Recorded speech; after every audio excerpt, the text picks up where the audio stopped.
Workout गर्ने यार अहिले मेरो एज भएको छैन वर्कआउट गर्ने। मलाई त यत्रो यत्रो त्यो बडी बिल्डर जस्तो ठुलो ठुलो बडी बनाउनु मन लाग्दैन यार। यस्तो मलाई मन पर्दैन। म वर्कआउट गर्दिनँ। मलाई यत्तिकै ठिक छ भनेर भन्छु होइन। तिमीहरूले त एक दुई दिन वर्कआउट गरेर बडी यत्रो यत्रो बडी बिल्डर जस्तो फुल्लिने हुँदैन क्या, हुँदैन।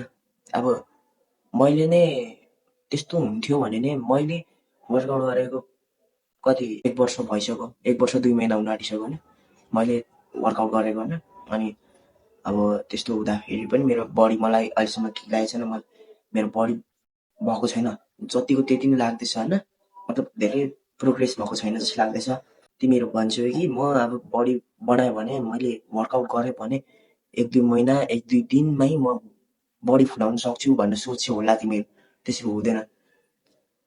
यो त यस्तो कुरा भयो कि जब तिमी फुटबल हुन्छ नि, फुटबल खेल्छौ नि, फुटबल 1-2 दिन 1-2 महिना खेलेर मेसी र रोनाल्डोलाई टक्कर दिने खालके कुरा भयो क्या यो।